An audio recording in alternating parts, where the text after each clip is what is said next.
আমাকে সরকার 1,74,000 টাকা বেতন দেয়। এখন এই যে গাড়ি চলি না, মাসে 70,000 টাকা তেল খরচ দেয়, 70,000 টাকা তেল খরচ দেয়।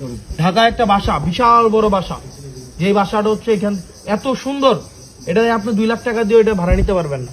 এটা বাসা, এটা অফিস। এরপর হচ্ছে আমার যে কাপড় ইস্তারি করার জন্য সরকার খরচ দেয়, রান্নার জন্য বাবুর্চির খরচ দেয়। এগুলা কার কারণে পাইছি বলেন? এটা কি জনগণ সবাই চাইছেন বলে তো সম্ভব হয়েছে? সরকার এত সুযোগ সুবিধা দিতেছে, মাসে 1,74,000 টাকা বেতন, 1-2 টাকা না, 1,74,000 টাকা বেতন। ভাই তার মানে কি? এটা তো আমার চাকরি, মাসে 30 দিন ধরেন, এটা তো আমার চাকরি না আমার, অর্থাৎ সরকার, এটা তো আমার ডিউটি।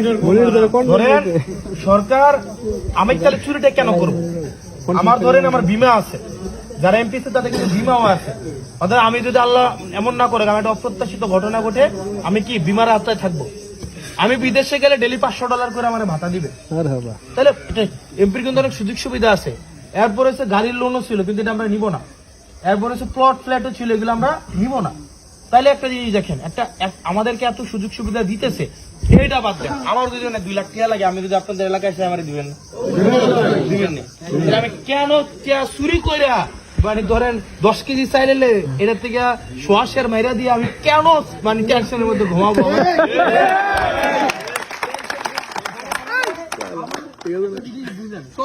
আমার কি টাকাটা পড়ছে?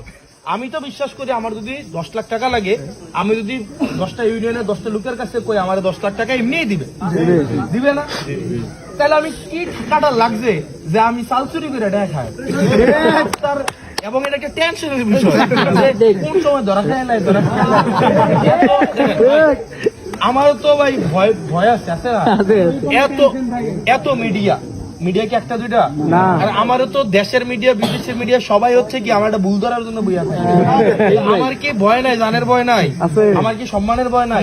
তাহলে আমি কেন রাস্তার টাকা মারবো, কেন জনগণের টাকা মারবো? বরং সরকার আমাকে যথেষ্ট সুযোগ সুবিধা দিতেছে। ভাই 70,000 টাকার তেল, মানে ডেইলি 2,000 টাকার উপরে বেশি তেল দিতেছে না? ভালো লাইফ, আমার সন্তান, আমার পরিবার একটা ভালো লাইফ কাটাইতে পারবে না?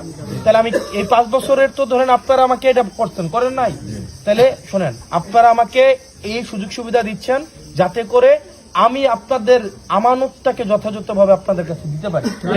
এই তো আপনারা এটা পেয়ে যাবেন।